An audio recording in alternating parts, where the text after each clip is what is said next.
विमल, पोलो, जोमा केसरी, हर पल मनाओ केसरी त्योहार। इसे बताइएगा, ये माँ वाला जो आपने अब ये नया एआई जनरेटेड वीडियो आपने पूरा देखा, मैंने भी दिखाया 2 बार। Is this not in bad taste? खराब नहीं लगा ये देख के आशुतोष? इस पर हम पहले भी चर्चा कर चुके हैं, इस मुद्दे पर, जब पीएम को मां की गाली दी जी, गई। अगर हमको शर्म आने लगेगी तो हम लोग इस डिबेट में हिस्सा ही नहीं लेंगे।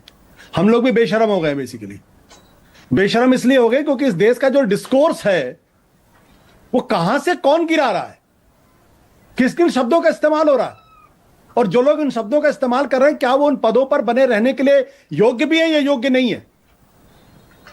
इसमें सिर्फ एक तरफा देखने की बात क्या? सिर्फ मैं एक सवाल पूछना चाहता हूं, क्या प्रधानमंत्री जी की मां है और सुरेंद्र राजपूत जी की मां नहीं है?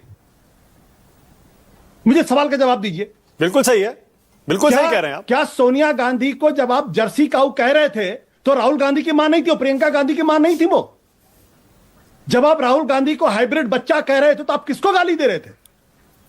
जब आप कह रहे थे कि हमारे कांग्रेस पार्टी की एक विधवा, किसको गाली दे रहे थे आप? जब आप कह रहे थे 40 करोड़ की गर्लफ्रेंड, किसकी मां को गाली दी जा रही थी? तो यह नहीं हो सकता ना कि प्रधानमंत्री जी की मां हो और हमारी मां नहीं है। आपके टीवी डिबेट में जिस तरीके से मुझे टारगेट किया जाता है, मुझे एक टीवी डिबेट में बाकायदा मां की गाली लगभग दे दी गई थी, एंकर अलर्ट था इसलिए नहीं दे पाए थे, और यह भारतीय जनता पार्टी के प्रवक्ता ने यह हिमाकत की थी। प्रेम शुक्ला जी तो अभी भी टीवी डिबेट में आते हैं। क्या कहा था उन्होंने? एक बार नहीं, चलिए एक बार गलती से निकल सकता है किसी के मुंह से, बार बार 3 बार रिपीट किया उन्होंने। बीजेपी ने कोई एक्शन लिया उनके खिलाफ? उल्टे बीजेपी कहती है कि सुरेंद्र राजपूत ने उनको मां की गाली दी थी, बाप की गाली दी थी, जो पूरी तरीके से गलत था। तो मैं कह रहा हूं कि आप जैसा बोएंगे वैसा ही काटेंगे, और यह इस देश का दुर्भाग्य है। मैंने अटल बिहारी वाजपेयी जी का भी समय देखा था जब प्रमोद महाजन जी के मुंह से एक हल्की सी गलत शब्द निकला था। प्रमोद महाजन जी को बाकायदा अटल जी ने बुला के डांटा था चंद्रशेखर जी के बारे में, माफी मंगवाई थी उनसे। और आप अच्छी तरीके जानते हैं, कम से कम मैंने इस टेलीविजन लाइव टीवी जब से शुरू हुआ है, मैं उसके शुरुआत के लोगों में से हूं। ना आपने कभी उस तरीके की डिबेट सुनी होगी, ना आपने अलाउ किया होगा, ना मैंने कभी अलाउ किया, ना कभी हुआ। और मैं उन लोगों में से हूं जिन्होंने प्रणब मुखर्जी और दूसरी तरफ प्रमोद महाजन जैसे लोगों के एक साथ डिबेट कर, शिवराज पाटिल और शीला दीक्षित और मदन लाल खुराना जैसे, एक गलत शब्द इन लोगों के मुंह से नहीं निकलता था, नॉट अ वन वर्ड। ना कभी एंकर पे इंटिमिडेट करने की कोशिश करते थे, ना एंकर को कभी गाली देने की कोशिश करते थे, ना एंकर को कभी दलाल बताने की कोशिश करते थे। यह राजनीतिक संस्कृति थी, मतभेद थे। आज का जमाना, टीवी डिबेट में जिस तरीके से साथी को गालियां दी जाती हैं, क्या क्या नहीं कहा जाता है, तो इसमें तो राजनीतिक पार्टियों को शर्म से अपना सर झुका लेना चाहिए कि क्या वो लोगों को रिप्रेजेंट करने के योग्य भी हैं या योग्य नहीं है। और ऐसे लोगों को मैं अपने ड्राइंग रूम में लाना पसंद नहीं करूंगा जो टीवी डिबेट में आकर इस तरीके की भाषा का इस्तेमाल करते हैं। मतलब इसका मतलब बिहार चुनाव में फिर तो इस वीडियो का असर तो होगा, या जो ये मुद्दा बनाया जा रहा है, लोग इस पर सोचेंगे तो सही। कोई असर नहीं होने वाला। लोग असली मुद्दों पर वोट देने वाले हैं। अगर उनको लगेगा कि नीतीश कुमार, बीजेपी की सरकार ने 20 साल के अंदर उनको कुछ दिया है तो वो उनको वोट देंगे। अगर उनको लगेगा उन्होंने नहीं दिया तो नहीं वोट देंगे। ये जो गाली देने की बात है भाई, आप एक वीडियो का उदाहरण देंगे, लोग 10 वीडियो लाके सोशल मीडिया पर डाल दिए।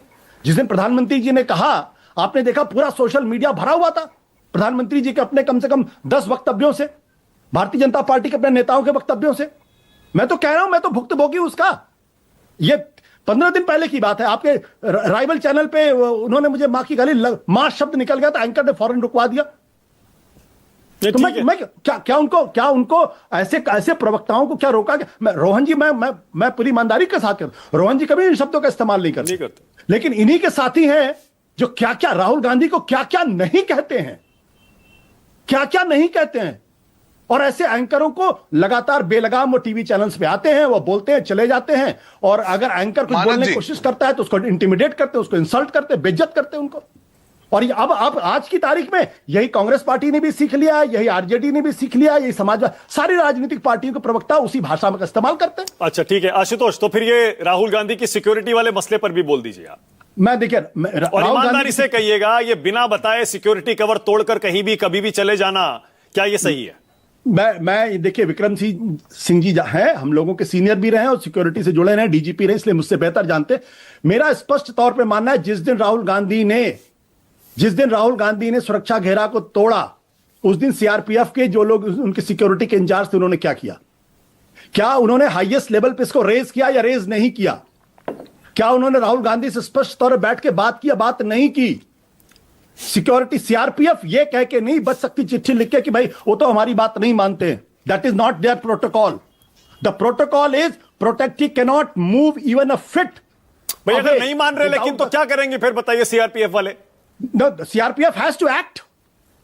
तो वही तो वो कर रहे हैं, चिट्ठी लिख दिया। अब खरगे जी से कह रहे हैं भाई आप ही समझाइए, हमारी नहीं सुन रहे। ये राजनीति है, माना कि राजनीति, ये फालतू की बात है। आप दरअसल जो राहुल गांधी के दुश्मन है उनको बता रहे हैं कि राहुल गांधी सुरक्षा के बगैर भी जाते, अच्छा मौका है। आप दरअसल ये हिंट कर रहे हैं।